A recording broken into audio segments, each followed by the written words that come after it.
All right, here we go. I have spoken to this guy before, and I'm super excited to have him on this version of the show.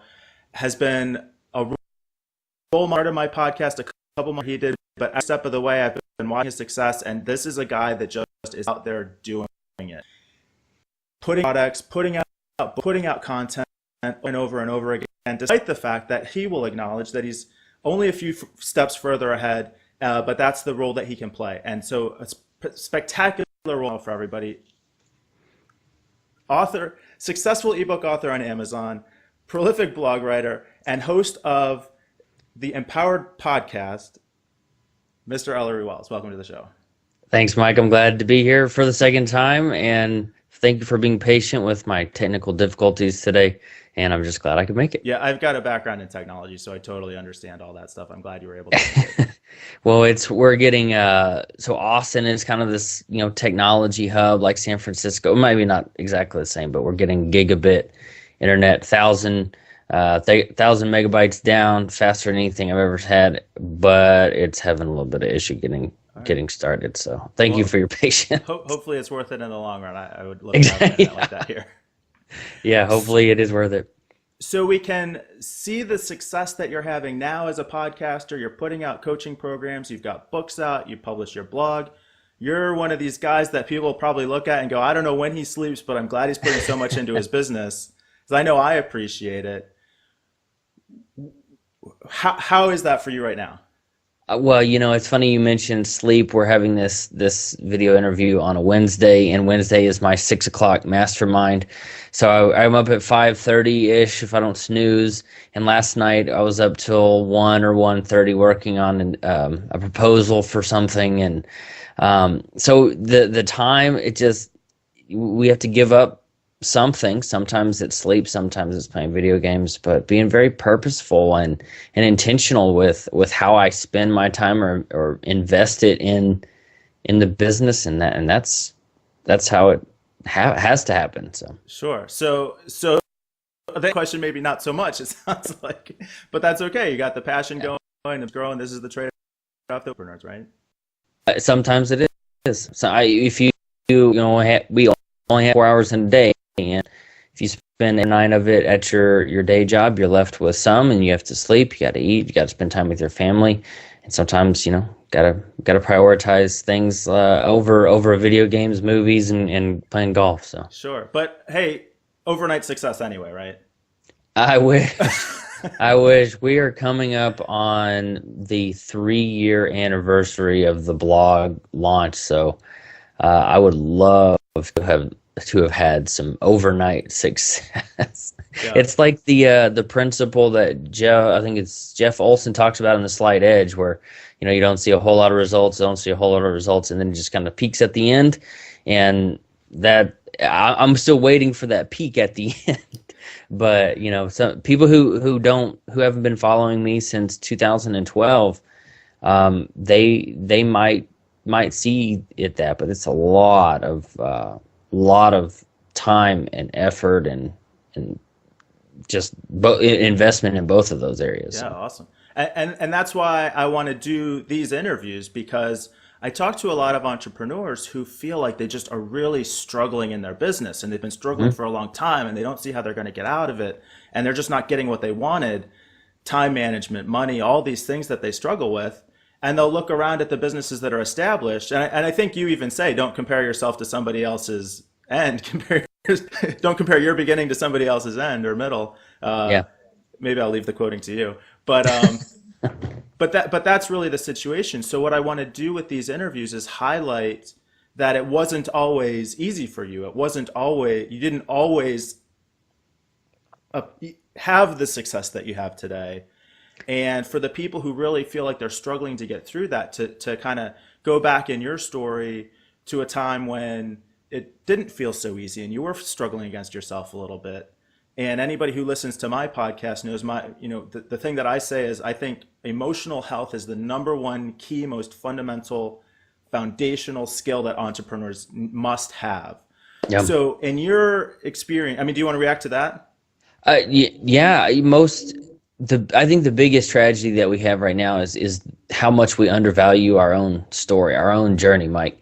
And we look at a Facebook feed and it's always the highlights of people's lives. It's the things that people want the public to see.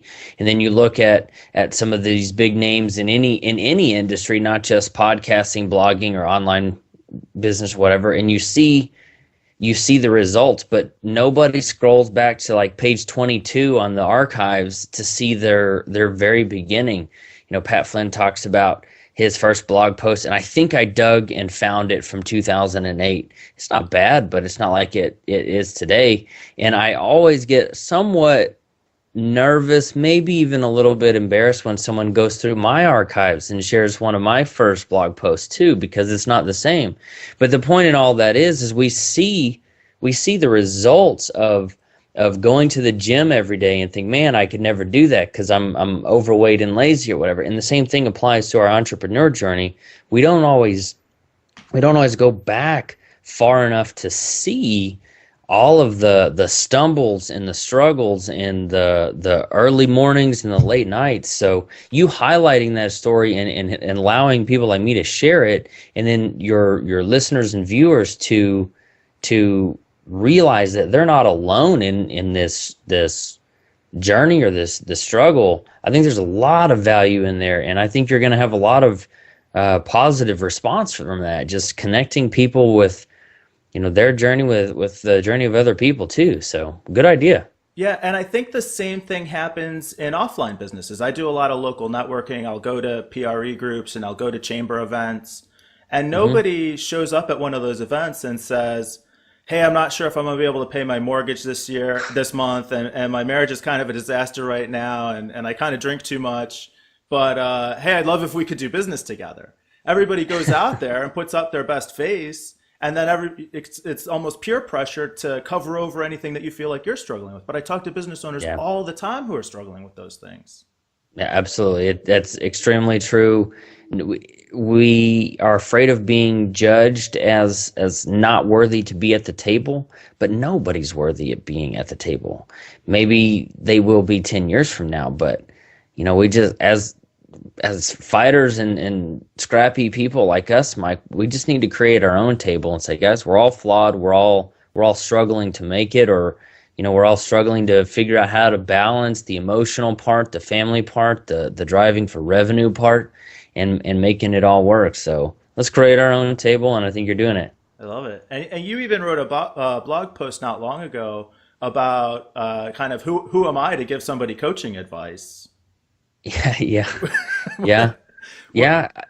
Go ahead. Where does that?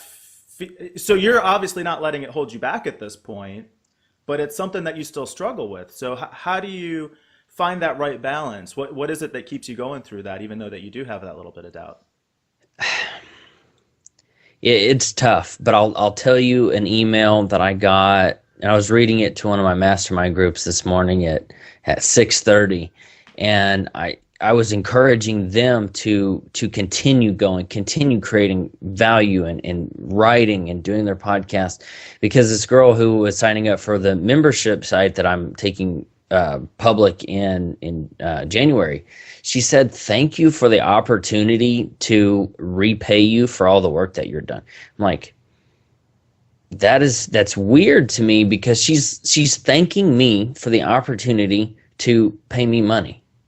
And that's what we all have to do. It's just someone's always going to be looking up to us because we're doing something, Mike. If we were sitting on the couch, I love my video games and movies too, but nobody admires somebody for doing nothing. And as long as you are taking action, putting just one foot in front of another, not even sprinting down to, across the finish line, people are going to look at us and say, that guy or that girl is doing something. They're making waves. They're taking action, and I'm not. And I want to follow and see what this guy or girl is doing. And anytime you're in that position, you're automatically a leader. You're automatically someone who can turn behind them and say, hey, I can help you with this because I was there yesterday, or I was there a week ago. And that's that realization that all you have to do, and you said it a few minutes ago, all you have to do is be a step or two ahead of someone in order to lead them. As soon as we realize that, we're much more free to do what we're made to do. And that I talk to just so many people. Most people aren't like, yeah, I want to sell the next great widget, or most people say, I want to help people follow their dreams, or whatever. And we have a very helping nature. And once we realize that we don't have to be across the finish line in order to do it, just a few steps ahead, I think we're going to be much more free to do that, much more happier. And it's still not easy, but it makes it a lot easier when you realize that you don't have to have all of the answers. Yeah, and there's some really great lessons in there. We could probably do hours on any one of those things that you talked about, because it touches on being receptive to having people pay you. It goes to how much you value yourself and can you ask for the sale. It goes to focusing on other people to get your motivation versus getting stuck in your own head and mired in that. So, I mean, so much great stuff there. And this is kind of what comes up in coaching a lot of time. But the other thing that I noticed is, as we were talking about the struggle and the self-doubt side of it, there was a noticeable shift in the energy. Right? Yeah. Yeah. Yeah, it's something that I talk a lot. I haven't mastered, but I try to talk a lot about it. I try to bring it up in coaching and blogging. So yeah, and that's a good idea that you picked up on, Mike. Because as soon as you can get a coaching client to have a higher level of energy, or a level of energy that's higher than anything else that you've talked about, that's what you focus on, and that's where you get people really excited. So good catch.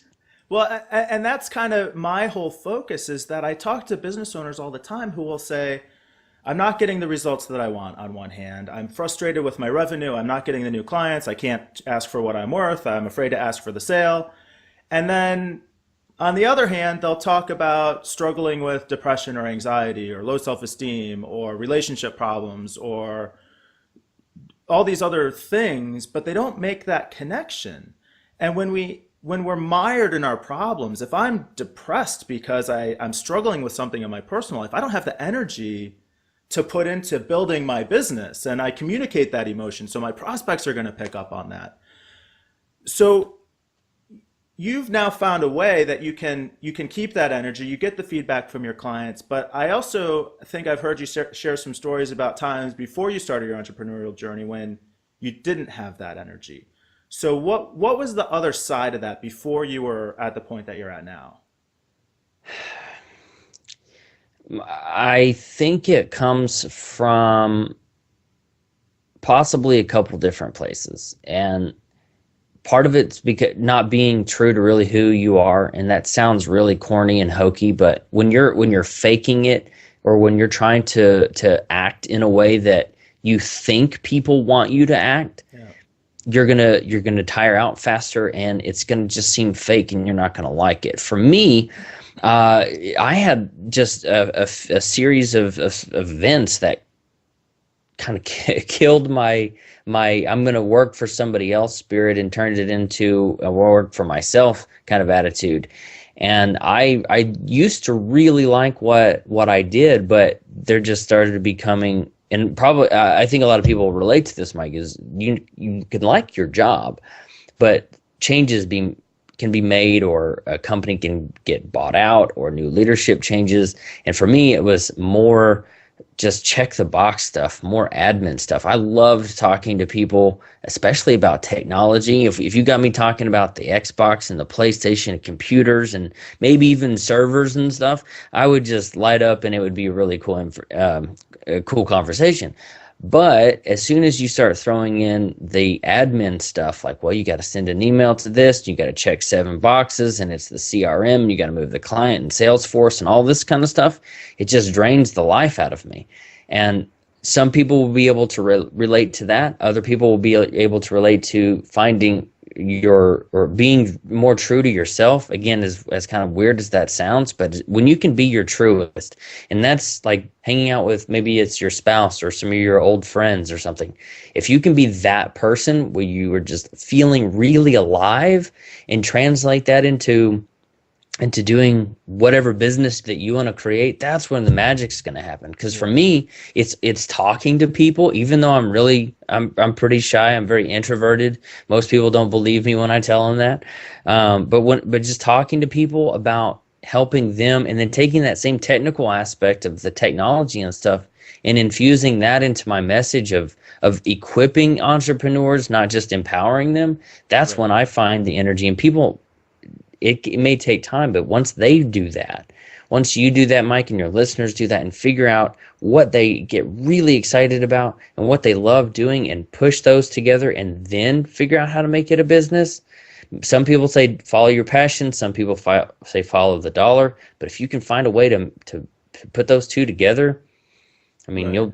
you could almost, not that you would want to, but you could almost do this for free, and have a lot more energy than you would doing something else. Right. So this is kind of the high level coaching stuff. Find work that you're passionate about, believe in yourself, uh, follow have a goal and work towards your goal. But that's not where the feeling is. Okay. So you had an episode, I want to, off the top of my head, I want to say it was 49 where your wife interviewed you. How close am I? Mm-hmm. Do you remember? Yep. It was, yeah, it was 49. All right, awesome. And one of the stories that she shared is that she went with you to a podcasting event and was almost brought to tears because because she knew how unhappy you'd been, and it was Mm-hmm. the first time that she'd seen you like really happy. That kind of emotion, that kind of a story doesn't come from, well, I had to do paperwork and check all the little extra boxes and I didn't care for that, right? Yeah. Where does that unhappiness, like, what is that she's talking about when you really were struggling with this? Well, so many people, when they want to do an online business, any it's still it's still a little bit weird to talk about it. You're like, oh, you're gonna do, you're gonna blog and sell ebooks. It's just kind of weird. And some people look at you like you're crazy.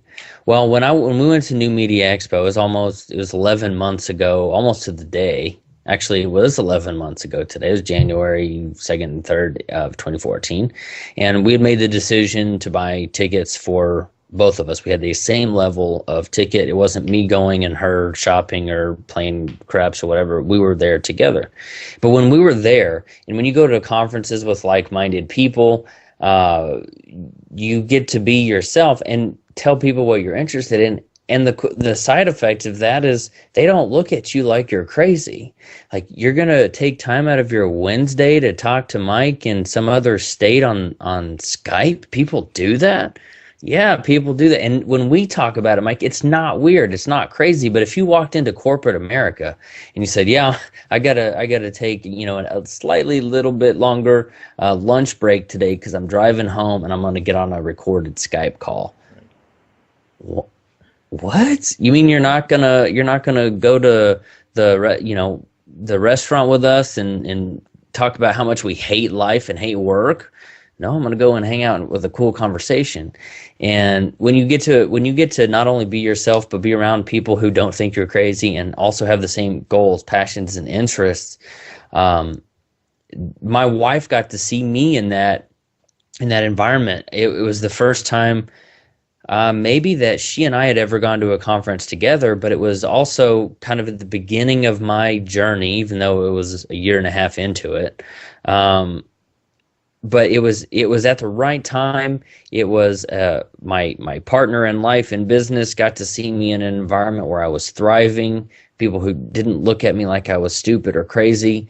And it was kind of, I think we talked about it on the podcast she and I do together. It's kind of magical, and as weird as that sounds, it's almost Christmas time. It was kind of magical because we were all in it was a community of like-minded people. That's what masterminds are. That's what these conferences are. And it was a really cool experience for me, and I would encourage everyone to seek out those things to get a little bit of validation.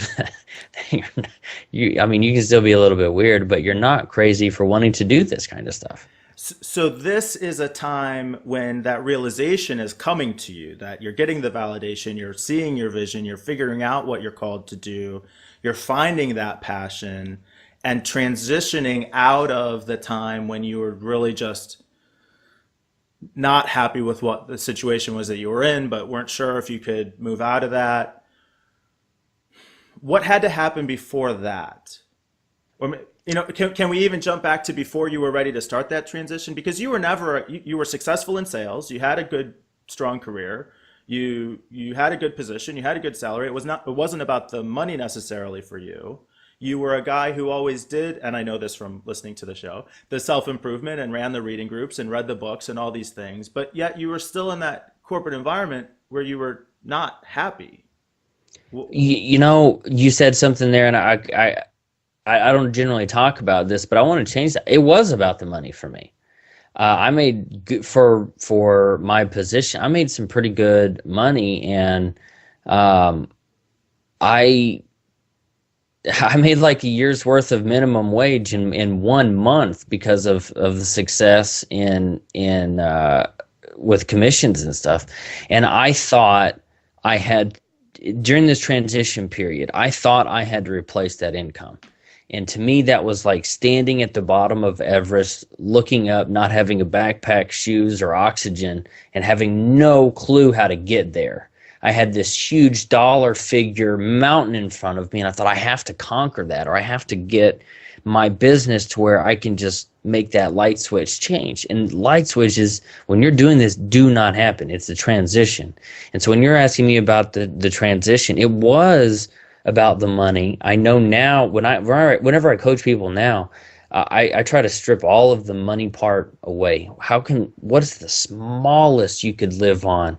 And instead of focusing on this big dollar amount and having the fancy cars to impress people that you don't like anyway, or going to the movies and just again, I love movies and we go all the time, but just throwing money away like that so that you can escape from your 9 to 5 that just drains your energy. If you were to scale all that back and do something that you love doing, like I'm doing right now, I love doing interviews like this. You don't have to save up, $70 or $80 so that you can go drink and go to the movies or go out to a bar or go out to and do all this other fake stuff. When you actually that's why I was up at 5:30 and working until 1 o'clock this morning, because I love doing this kind of stuff, and I'm not looking for an escape. So I know I cut your answer off there, and I want to get back to that. But for me, again, it was kind of about the money and my misperception of what I had to replace. Yeah. So I think what a lot of business owners who are struggling with feel like it's the money. They feel like their problem is that they don't know how to make the money. And you knew how to make the money. You were just making it doing something that you didn't particularly care for, right? Yeah. So the dynamic there is a little bit different. For me, I struggled with understanding the value and asking for the sale and things like that. So it's a different struggle for you.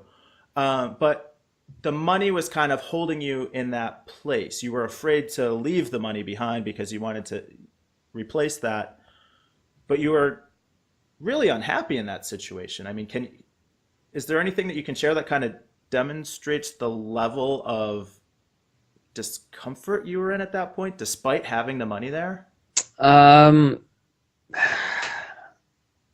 Yeah, I can give you a few examples, Mike. I used to work from home in this same office, a little bit different design or different setup and stuff. I used to work from home Tuesdays and Thursdays, and I really looked forward to it because I didn't have to go into the office. But every time I would come in and boot up my computer, I would dread my Outlook syncing all of my emails. What's that mean that you would dread that?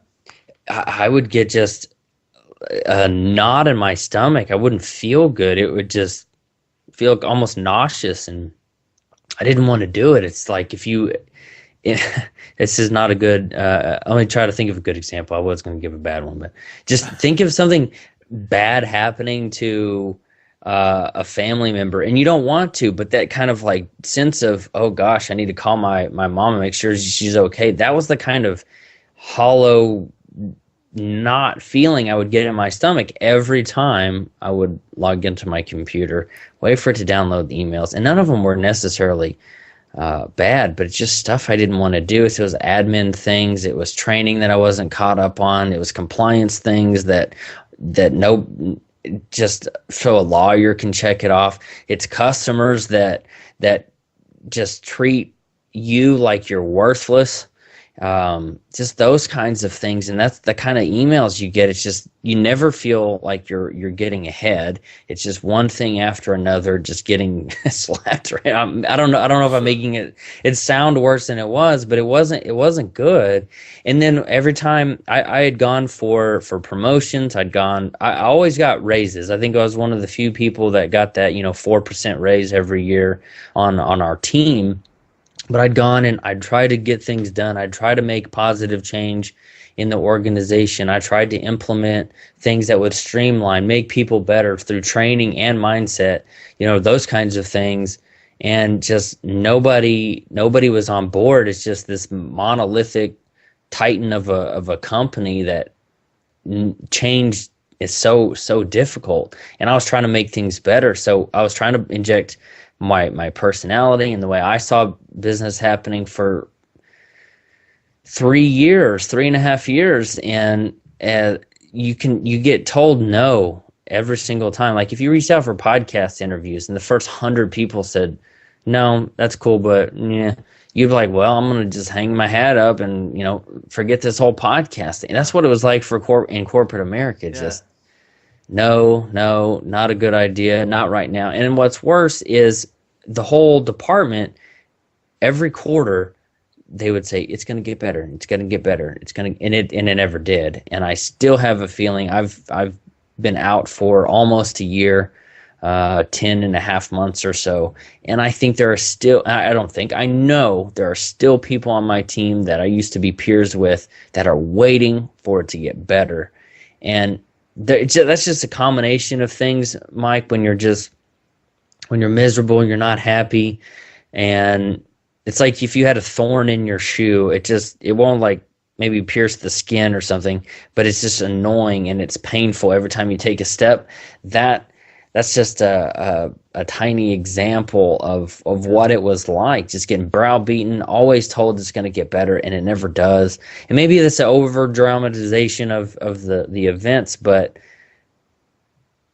well, so I don't think it was. What I think you're demonstrating is that it's not necessarily about the events, because the dread opening your email isn't because you're at risk of physical harm or injury when you open the email, or some terrible, devastating news is going to come from that email. Yet, sitting down to it's what that email represents that shows up as just this huge dread physically. And I think, again, the energy of the conversation changes significantly talking about this kind of stuff. But I think that's where a lot of people are in their business, is that they have this, they don't understand it, they don't know what to do with it. So they just try and stuff it down and say, okay, well, I got to build my business, so I'm going to do networking and I'm going to do follow.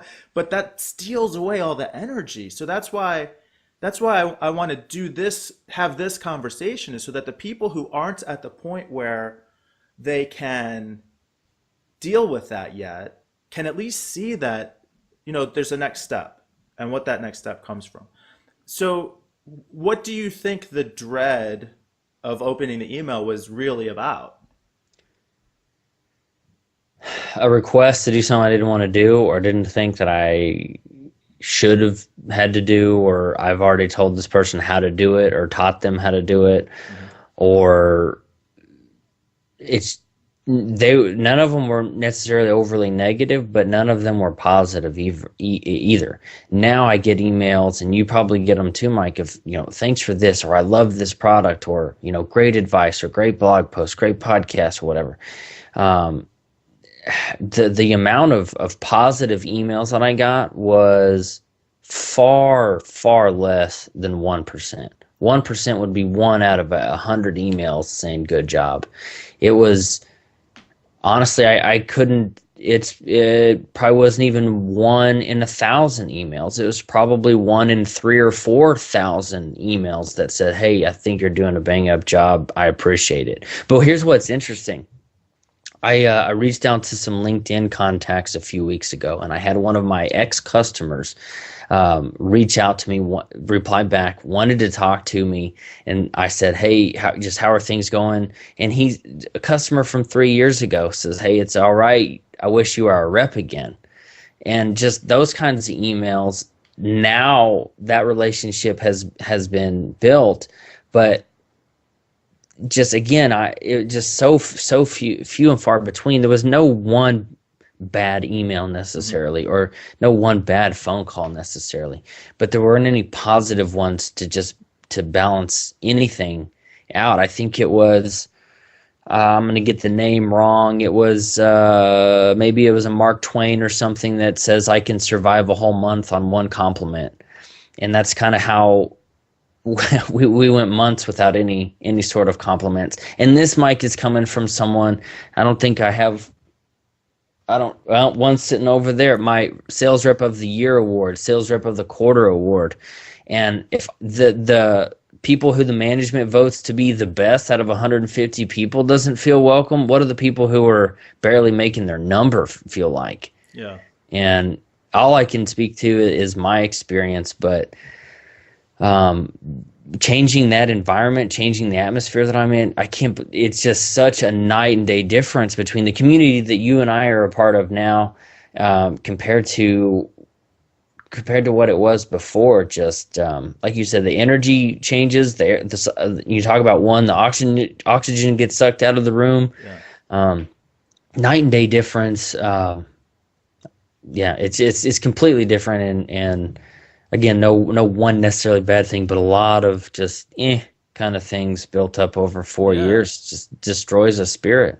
And from the way you described it, and I don't want to put words in your mouth, but it sounds like what you're describing is that each of those little emails was just a reminder that you were in a job that you hated. Yeah, you could definitely say that. It's like a little chip off. Yeah. Just chipping off that self-esteem one email at a time. And just seeing that, I mean, I'm going to be in this situation for the rest of my life if I don't change something, right? Unfortunately, I worked with a lot of people that were putting on, 12, 15, 20 years there, and just I don't understand. I guess I probably understood it at one point, but it's like, guys, you're never going to be at the director level. If you are, you're going to make, 150, 200 grand and work 90 hours a week. Not for me. I can tell that you don't want to spend I can see that you don't want to spend time even thinking about this because your life has changed now. Yeah. But I really want to highlight this energy, what happens here, the noticeable shift in just even remembering what and your postures and your tone changes, and people build their entire businesses feeling this. I'm struggling financially. I don't know if I can pay my mortgage. My relationship sucks. I'm afraid to interact with people. People don't respect me. They carry this stuff with them all the time and expect to be successful at a business and can't understand why that works out. And so I really want people to pay attention to the impact that this negative energy even just has in a simple conversation, thinking back, when it's not even something that we struggle with anymore. And that really was kind of that was what I meant by it's not about the money. You had the money, you didn't struggle with that. You had the awards, you were doing well from any, outside corporate measure, but you hated it. Well, you talk about money and you get the raise and your lifestyle goes up. And I would have never thought a year ago, a couple months before I was fired, I never would have thought a year ago that we would be able to not only survive, but be even happier with, I don't know, a 80% pay cut or something like that. It never would have crossed my mind that I would be this happy without all of the golden handcuffs that were keeping me at the job. And when you were just saying that, Mike, you gave me an idea of, it's like if you lost, I've never been a 400-pound guy, but I know some people who have lost just huge amounts of weight. And so all of a sudden it's like talking about going back and getting that cheeseburger again. Once you get in that habit of eating healthy, you're like,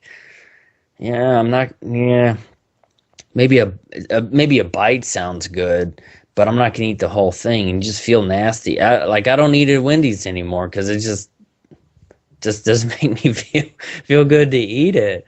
And the same thing is like, man, I could take a bite out of that large salary, that commission. That'd be nice, but I don't want to deal with the rest of it. The other feelings of just feeling nasty for having done what I did or having eaten that one bite. And you gave me that analogy when you were just talking about that. And that's maybe people will resonate with that too. Just if you have lost a lot of weight and you don't want to go back, it's the same thing. It's like I lost a lot of corporate weight and I don't want to go back either. As you were talking through that, I think really it shows how at the time you just thought that was normal. Yeah. This is what success looks like. I go to work and I make lots of money. I come home and I hate myself, or Yeah. I don't feel good.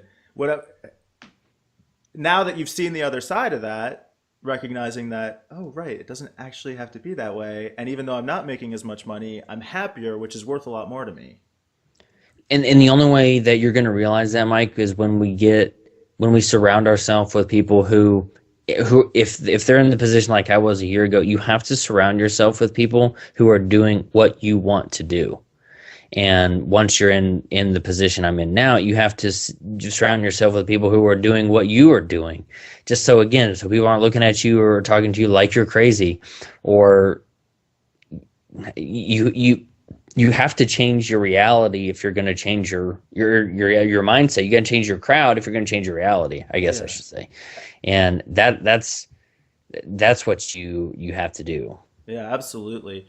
And you touched on mindset, and I think that really is kind of central to all of this, because your mindset used to be that this is normal. This is how careers work. This is what life is like. And we haven't brought it up yet during the interview, but one of the things we talked about before the show,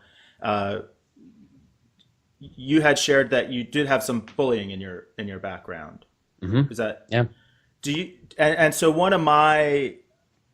something that's kind of become clear to me as I've struggled with this, because I had bullying and abuse and these things in my background, is that from those experiences, we can actually learn things about the world that aren't true. We learn not to trust our own judgment. We can learn to have low self-esteem from the.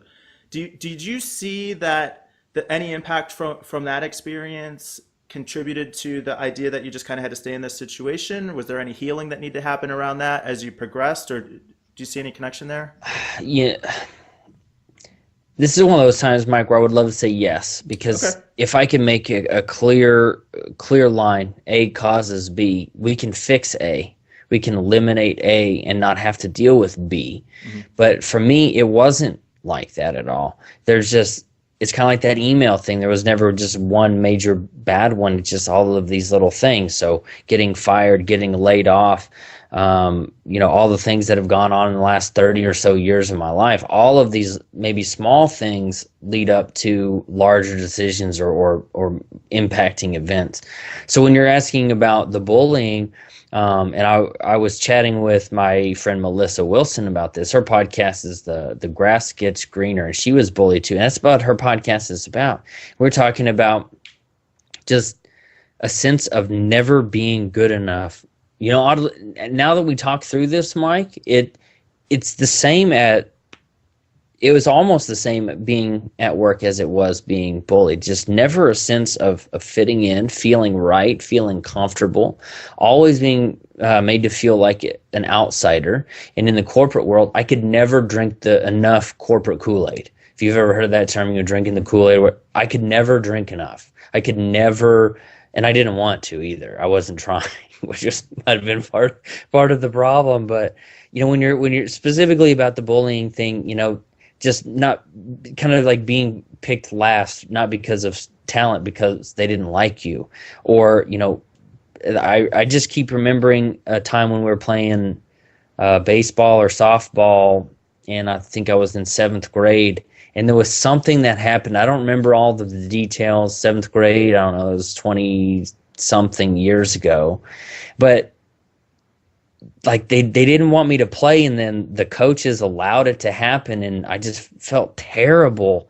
And again, I don't remember all of the specifics, but it was just as negative feeling for about a year and a half of my life, and I couldn't do it anymore. And then add that component, but tied to, again, this golden handcuffs kind of metaphor, it was the same terrible feeling, but I've got a mortgage, I've got a car payment, I've got a social standing to uphold.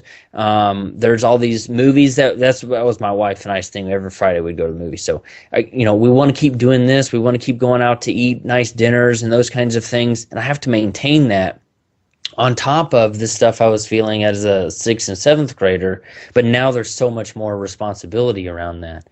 And again, I don't know if that's the right answer for everybody. Again, I wish there was an event that you could go back. Well, say, like if you had Back to the Future, you could hop in the time machine or whatever, the DeLorean, go back to this event on this day at this time, and say, well, make a right turn instead of a left turn, and you won't. There wasn't something like that. I wish there was, because I could help somebody avoid it. But yeah, a very similar sense of dread and unwelcomeness 20-something years ago as there was in the last few years. Interesting insight. Yeah, and the way you even answered the question is to start off by saying, "Oh no, I don't really see any connection, except then here's all these similarities." And that was my experience. Is that like I don't know how or why, but for whatever reason, I keep having myself in a situation where I feel this way, and I don't understand that, and I don't see is it a causal relationship, or am I just propagating it for some reason?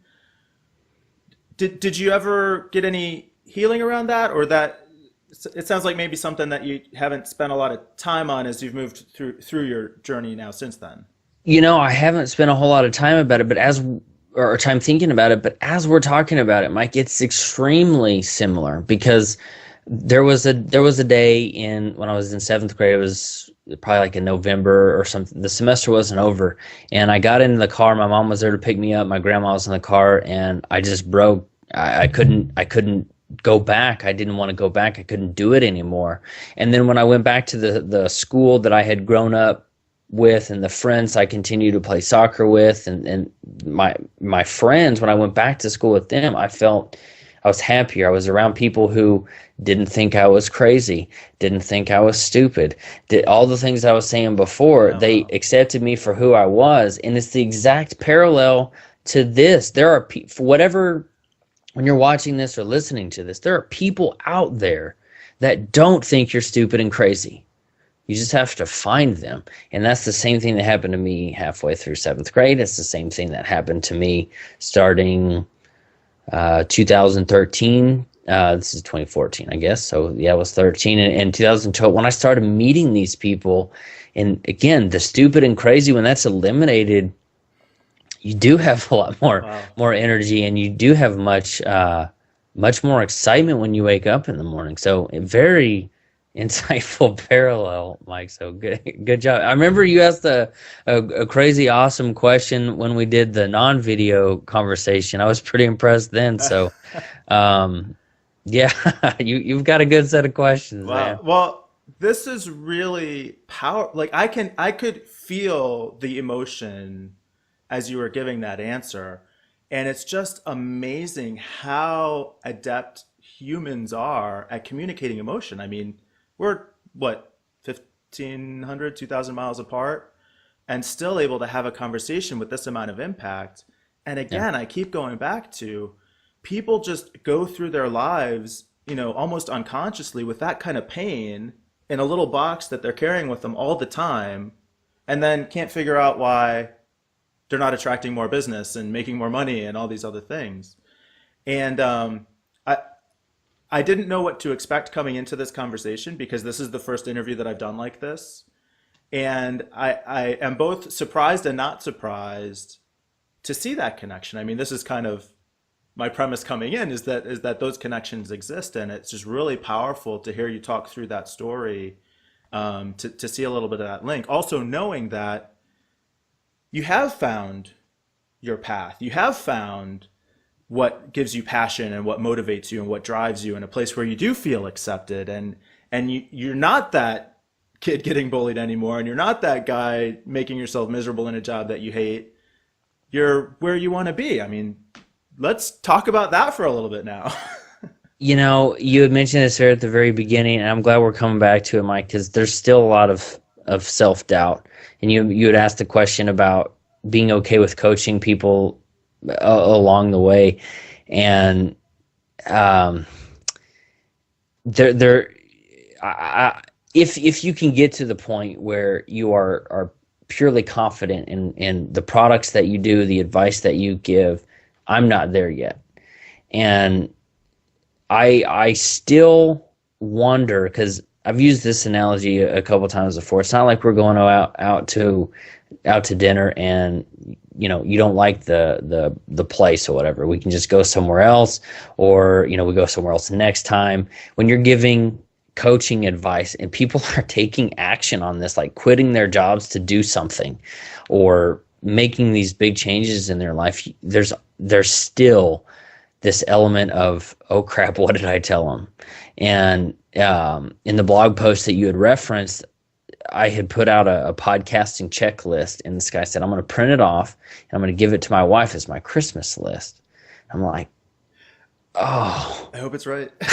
yeah. It's like, what did I put on that list? And then I just created it like the day before, and it's the equipment I use. It's not what I'm on right now, but it's sitting in my bag over there. It's the exact stuff that I use, but it's like when you're giving people this kind of stuff, it's not like a widget or a product that you can just swap out. It's people are making life-changing decisions on what I have to say. And to me, there's a lot of weight and I guess weight's the right word, or pressure even, to give your best. And it doesn't have to be right, but there's a lot of pressure to really vet the advice that you're giving. If it's a product that people are going to spend their hard-earned money on, make sure it's a good product.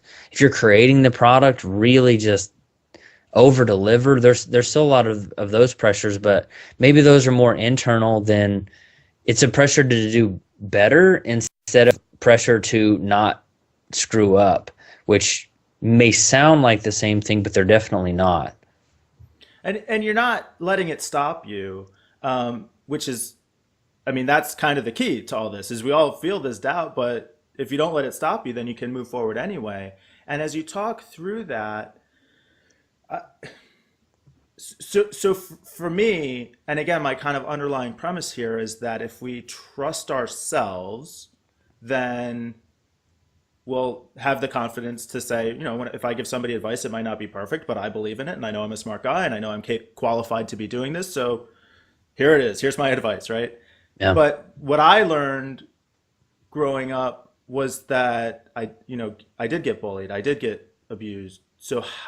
So I learned, well, maybe there is something wrong with me. Maybe I can't trust myself, which made it really hard for me to say, oh, well, here's what you should do in this situation. Because then underlying all that is, how do I know what he should do? I don't even know what I should do.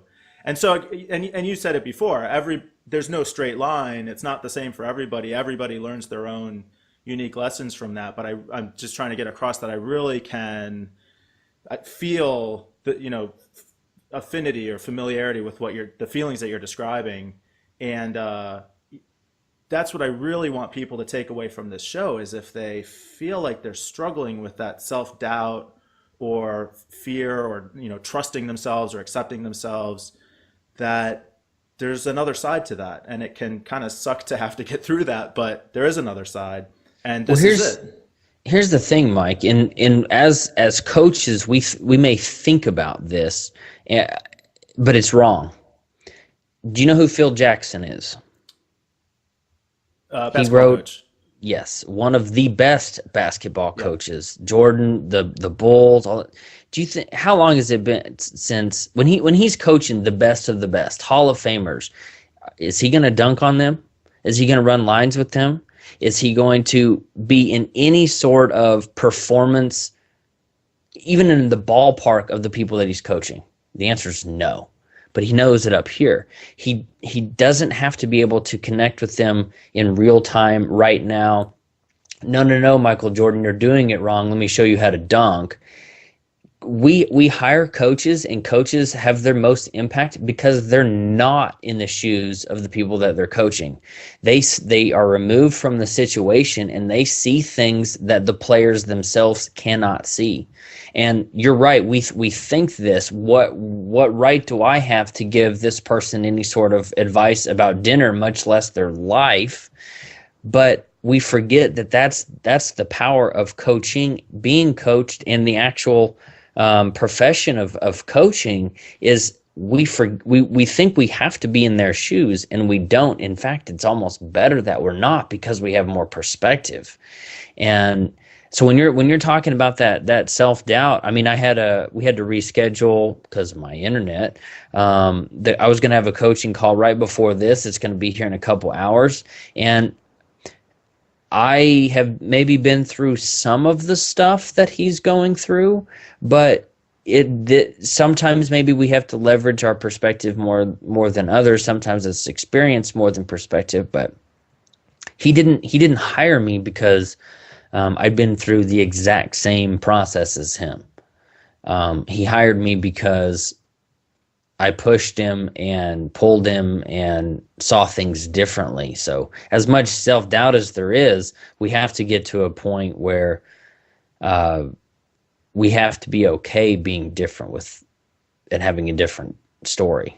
Yeah, and I think at the core, what's common to all of us, which is why these kinds of stories I think are so powerful, is that even if I'm in a different business, if I'm struggling with these emotional issues, it's still going to have an impact on me, and it'll show up differently, and it'll feel differently, and I won't experience it the same way. But as somebody like you are able to understand the dynamics of how that all works, then you can speak to that regardless of the situation somebody's in, and I think that's really powerful. And I think it also goes to,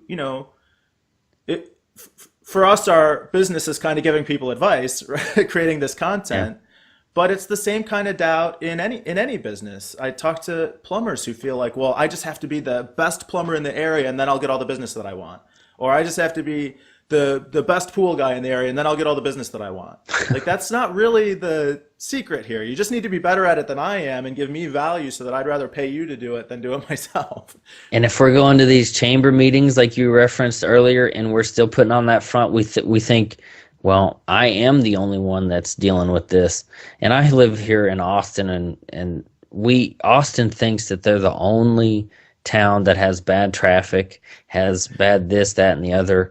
And I'm like, guys, because I wasn't born and raised here. I moved down here a few years ago for that last job we've just been talking about. And I'm like, guys, if you just got out of your own head a little bit, you would realize that, well, Dallas has probably had these problems and worked on them. Boston, LA, any major city probably has the same problems that we do, and we could go and ask them how they did it.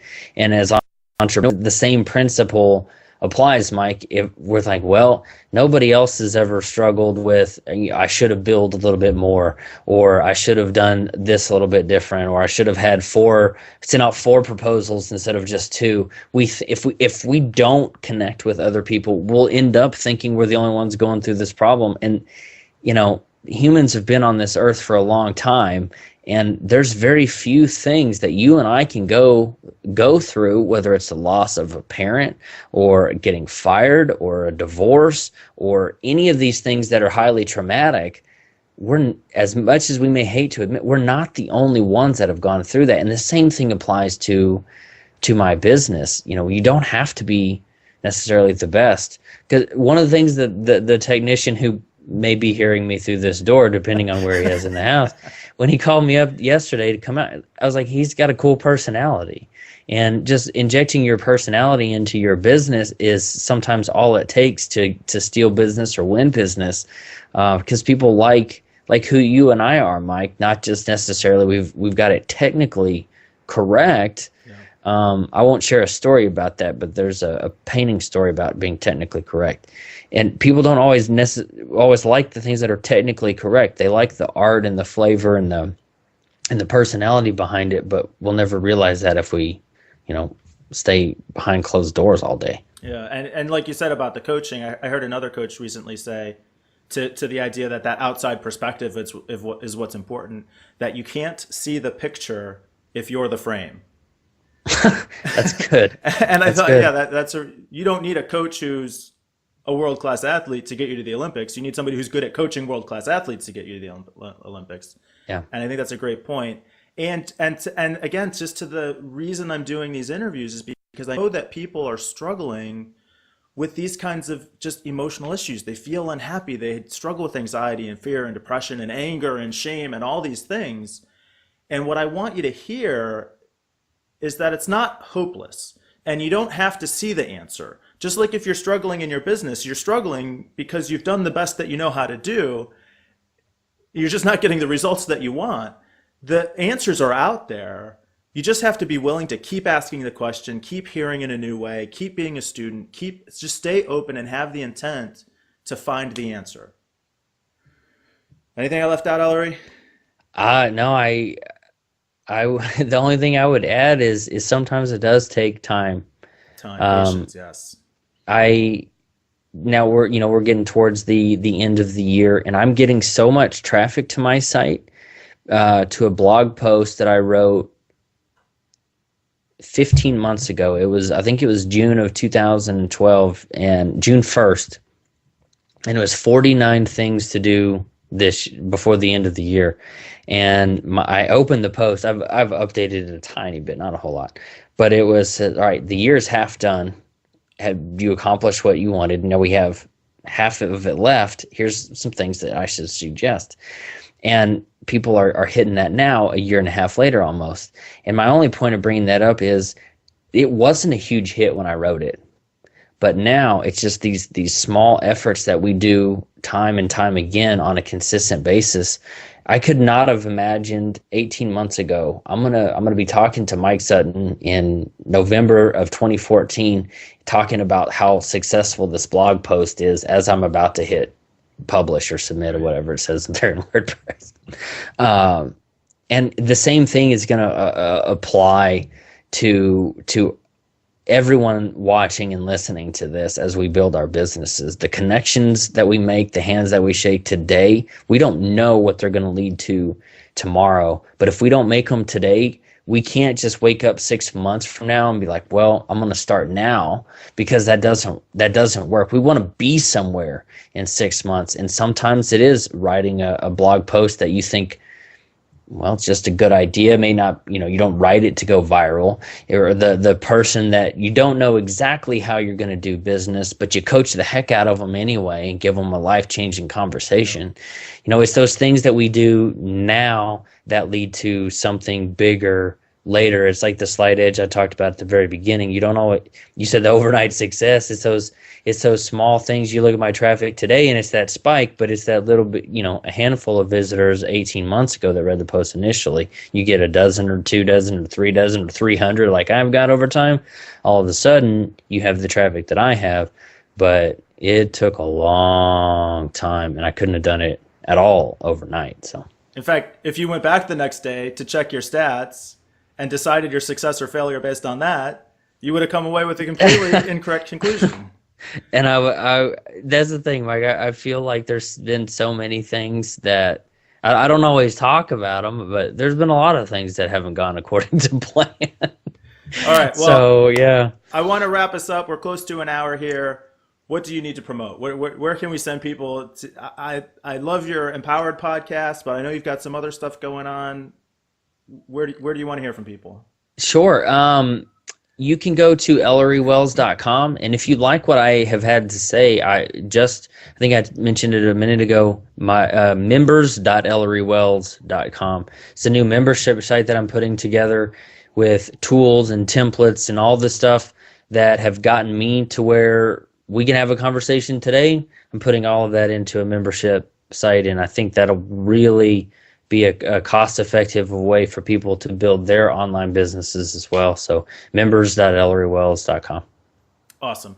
Ellory, thank you so much once again for your courage and leadership. I think the story that you shared about your transition from the corporate job to what you're doing now, it's finding your passion, the little bit of a tie-in that we kind of exposed with the experience from the bullying. I really want the people who see these videos to take hope from that and to hear that, yes, you're struggling where you are now, but just stick with it. Keep following the message. I really appreciate you being on the show. Do you have a minute to hang around?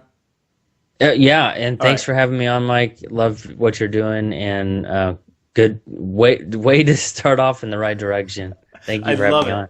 Thanks so much, Ellory. Until we speak again, be the person you want to be, build the business you want to build, and have the successful life you want to have.